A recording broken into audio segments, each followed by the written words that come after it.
I was 6 when my parents brought Alyssa home from the hospital, all wrapped up in pink, and told me I was her built-in protector.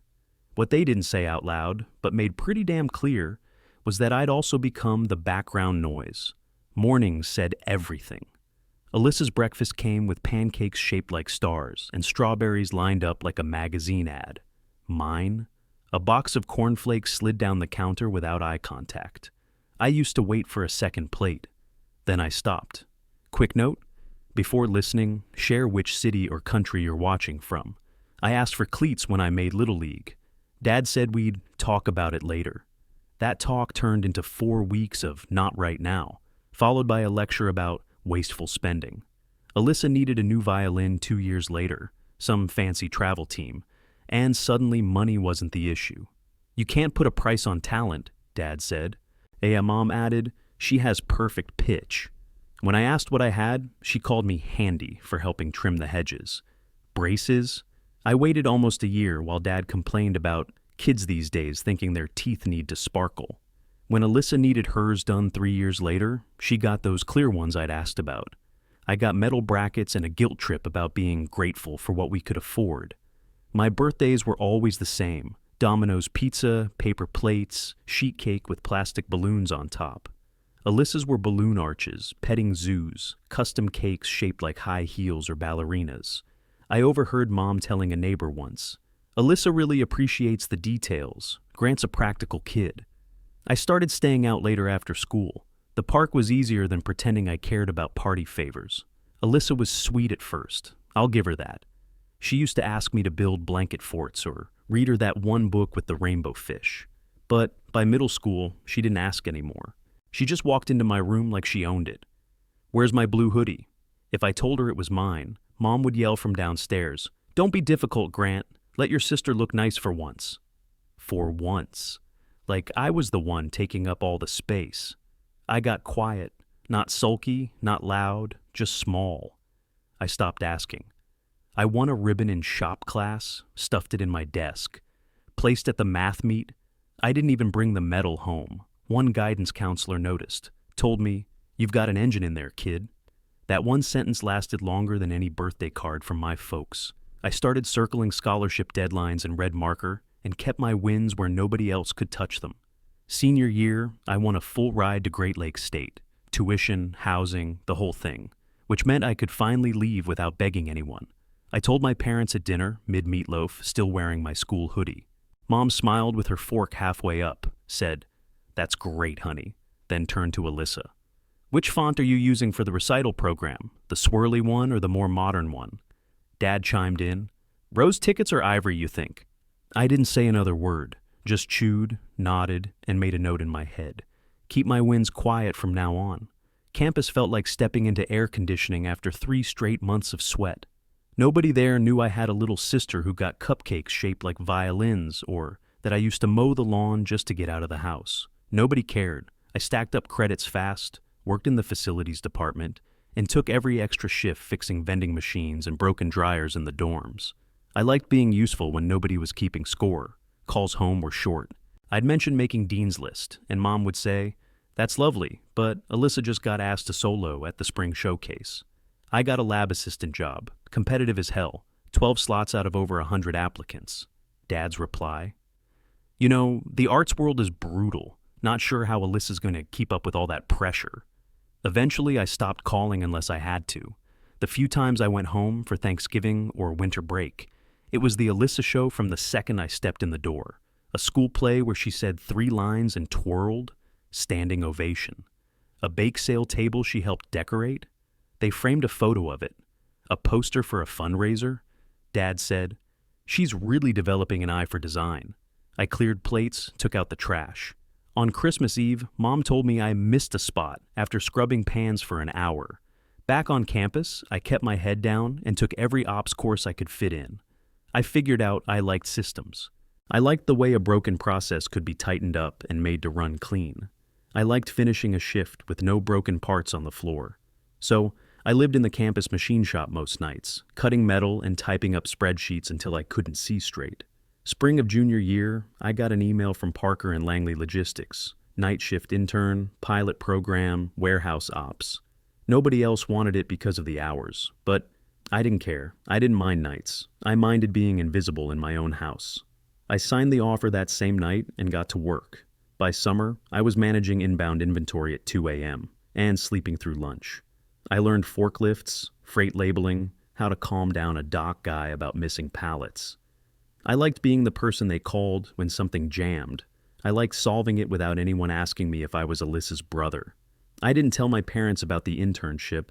I didn't even tell them I'd moved to off-campus housing to be closer to the distribution hub. They didn't ask, so I didn't offer. Fall came, and I kept the same grind. Classes in the afternoon, work at night, and whatever sleep I could steal in between. I ate a lot of vending machine pretzels and learned to fix the machines that gave them to me. I got leaner, sharper, faster. By senior year, I had a full operations track lined up with Parker and Langley if I wanted it.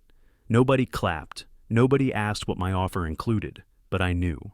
I knew I wasn't going back to begging for attention or approval I'd never get. I went home that Christmas just long enough to drop off a gift for Alyssa and leave.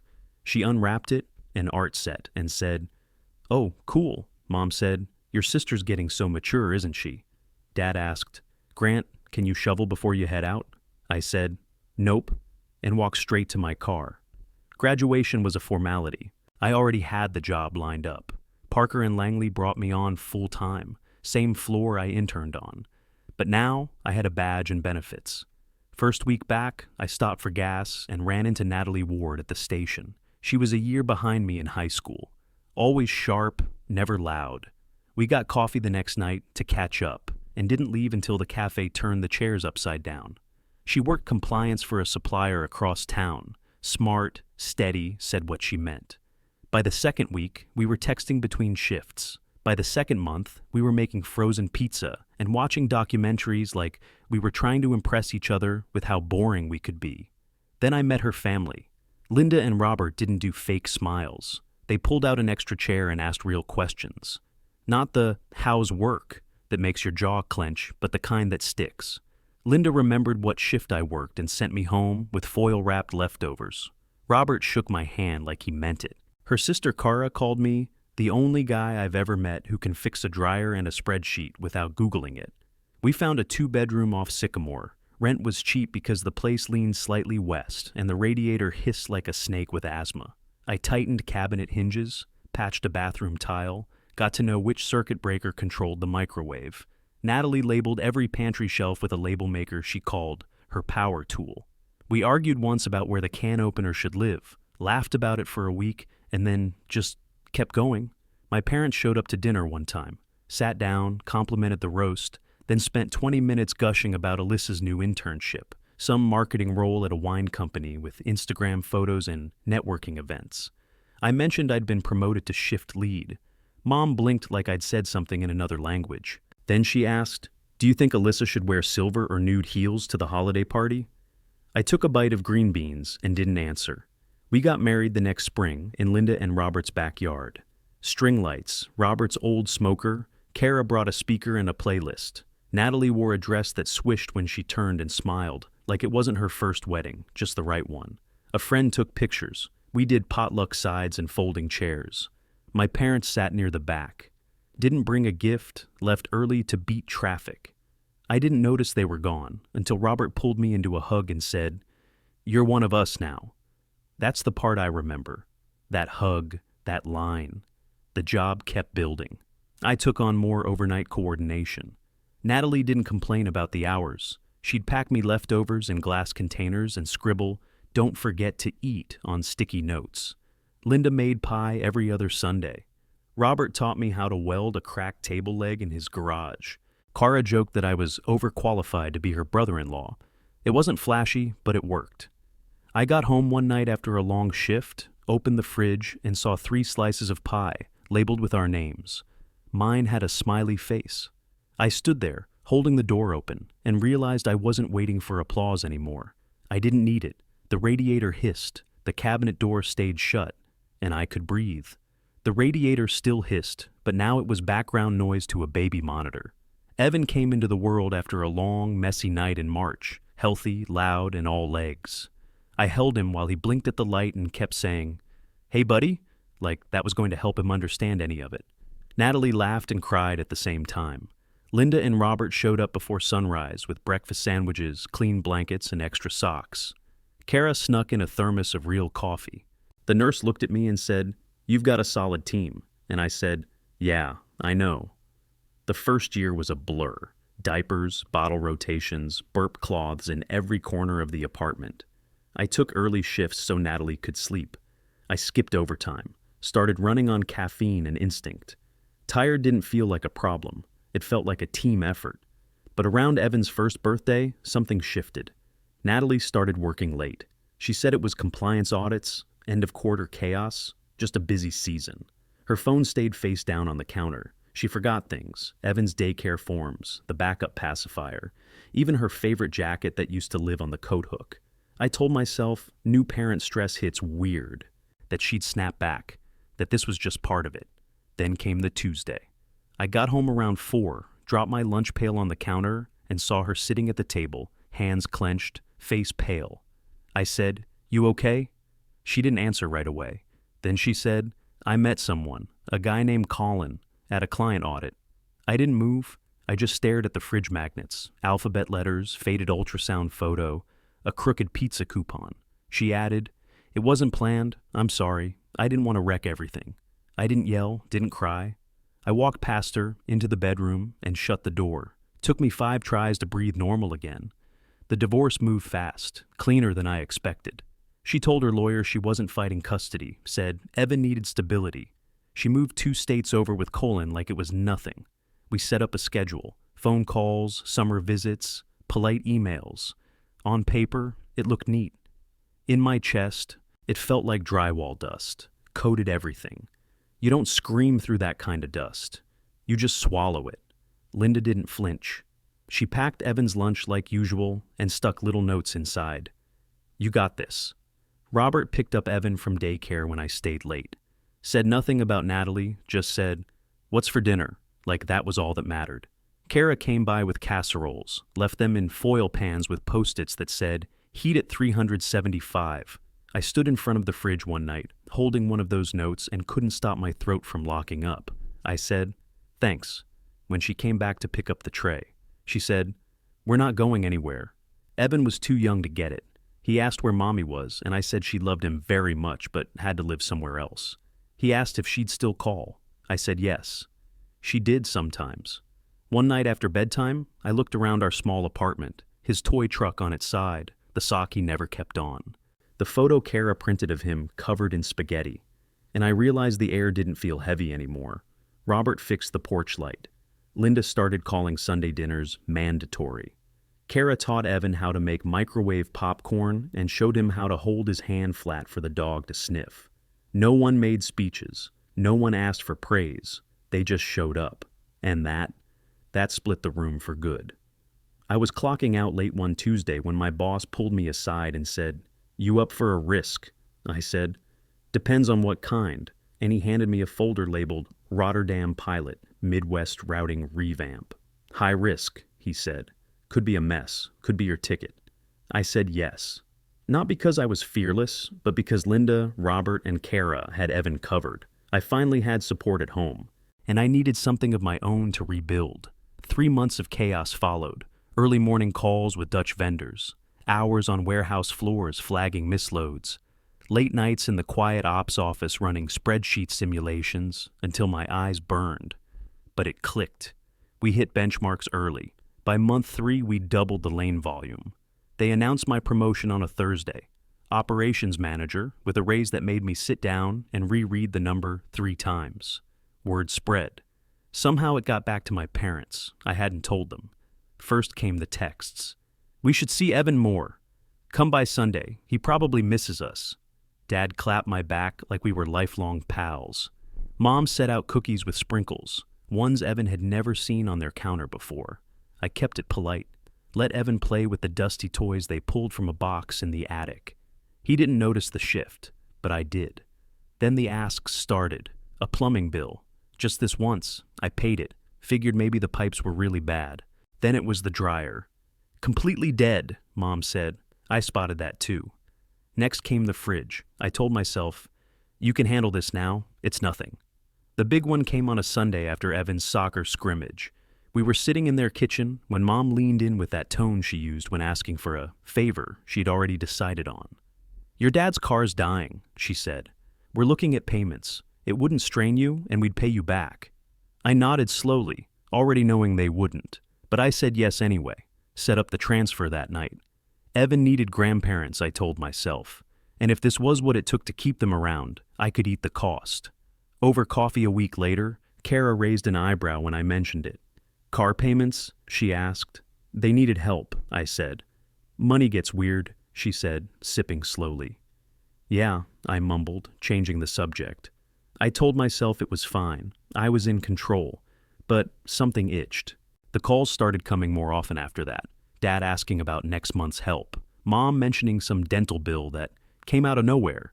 I told them I'd take a look, but I started feeling like a wallet with legs. Meanwhile, Linda and Robert were still doing pickups, still packing Evan's school lunches when I worked overnights. Kara took him to the library on Saturdays and kept snacks in her car just in case he got cranky. I caught Mom texting Kara once, asking if she could babysit last minute. Kara told me later, confused. "I thought you'd asked them already." I hadn't. I started noticing the pattern. They wanted the photos, the stories, the bragging rights, but not the effort, not the weekday diapers, the fevers at midnight, the shoe shopping meltdowns, just the filtered version, the version that looked nice on a Facebook post. Still, I kept paying, because Evan smiled when they showed up, because I wanted to believe in second chances, because I hadn't learned yet that strings don't always look like strings. It hit during a Tuesday stand-up meeting, sharp, grinding pain right under my ribs. I grabbed the back of a folding chair and dropped into it before I hit the floor. Someone called an ambulance while I tried to remember how to breathe. The ER lights buzzed overhead like they were mocking me. The doctor came in, holding a scan. "Gallstones. Inflamed. That's your pain. We need to take it out today." I nodded, lips dry. My first thought wasn't the surgery. It was Evan's school pickup. No way was he sitting on a bench wondering where I was. I called my mom. "Can you grab Evan at 2:15 and keep him for a couple of nights?" Silence. Then, "Grant, Alyssa's promotion party is tonight. We have 50 people coming. We can't be babysitting." I blinked. "He's your grandson." She sighed like I was asking her to build a deck. "Evans, he's a lot. He touches everything. This is not our problem." I stared at the wall. "I've been paying your car." She laughed. "Those were handouts. Alyssa's raise means we've got real support now." Then she hung up. I didn't move, didn't speak, just kept the phone in my hand until a nurse tapped my arm and said it was time to prep. I called Kara next. She didn't ask questions. "Where's the school?" she said. "I'm leaving now." That was it. No speech, no hesitation, just action. By the time I came out of surgery, everything felt fuzzy and wrong. My throat hurt from the breathing tube. I couldn't sit up without help, but I found my phone in the drawer and checked it. 3 photos from Kara. Evan in her kitchen, rolling pizza dough with sauce on his chin. Evan in a fort made of couch cushions and blankets, her dog lying next to him. Evan asleep with a pile of stuffed dinosaurs, holding one like it was treasure. I cried into a plastic hospital cup, water sloshing onto my gown, and for once, I didn't care if anyone saw. 2 days later, they discharged me. Kara showed up in sweatpants, holding a tote bag full of soft clothes and snacks. She drove me to her place, made sure I had water, and set me up on her couch with a blanket I think used to be Evan's. She didn't hover, just checked in every hour with something small, a popsicle, a fresh ice pack, a dumb joke. Then she drove me home when I was strong enough to sleep in my own bed. The fridge had been stocked, the trash had been emptied, there was soup labeled by day in the freezer. That weekend, I opened my phone. Shouldn't have, but I did. Alyssa's party was everywhere. Champagne flutes, those gold candles shaped like numbers, speeches on a tiny mic. People in dresses clapped like she'd cured a disease. Mom was front and center, arm around Alyssa, captioned, "So proud of our star." That was the moment something hard inside me snapped clean. I opened my banking app, found the car payment transfer, and hit cancel. Then I blocked the number linked to it. No text, no explanation. Just done. I turned off my phone, leaned back on the couch, and stared at the ceiling fan spinning slow. The apartment was quiet except for Evan breathing soft through the baby monitor, For the first time in a long time, I didn't feel stupid for hoping. I felt done being played.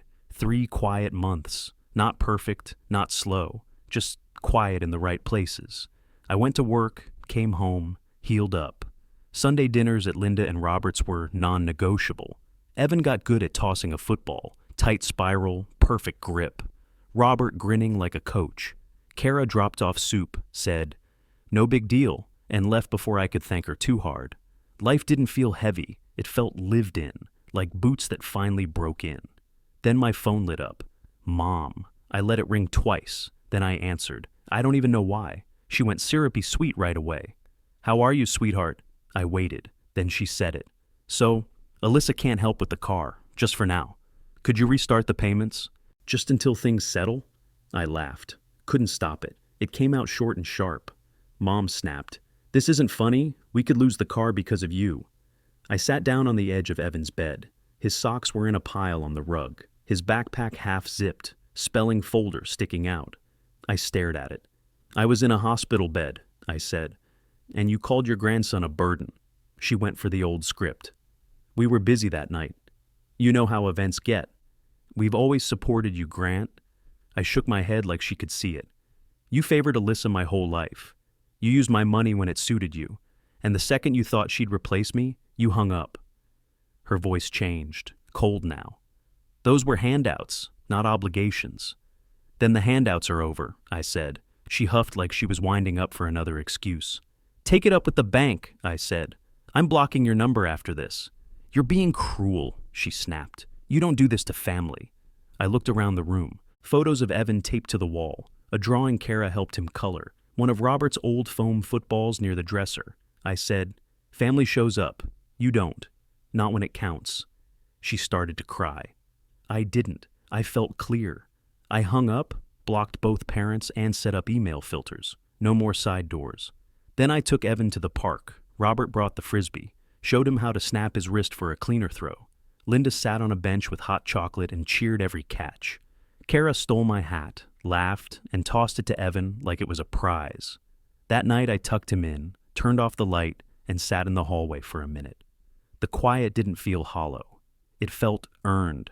I slept like a man who finally put something heavy down and walked away. Evan sat at the kitchen table chewing the end of his pencil like it owed him money. Construction paper, glue stick, scissors, all spread out in front of him. School project, family tree. He started with me in the middle. Drew Linda and Robert branching off to the left. Labeled them Grandma and Grandpa in careful block letters. Kara went right under them. Aunt Kara, big bubble letters. Then he added a little side branch for his mom, dotted lines, not solid. "For the visits," he said, "because we keep those steady." That was it, no one else. He looked up. "Is this okay, Dad?" Miss Porter said trees usually have more people. I said, "It's your tree. Put the people who show up." He nodded like that made perfect sense, like he already knew. We taped it to the fridge next to a photo from his last birthday. Grill smoke curling in front of Robert's glasses, Linda mid-laugh, Kara helping Evan blow out the candles on a lopsided cake we'd made that morning. No stage lights, no themed party, just people who were there. I don't check my parents' social media anymore. Don't ask how the car turned out. Don't drive by their house when we're near it. If someone brings them up, I change the subject.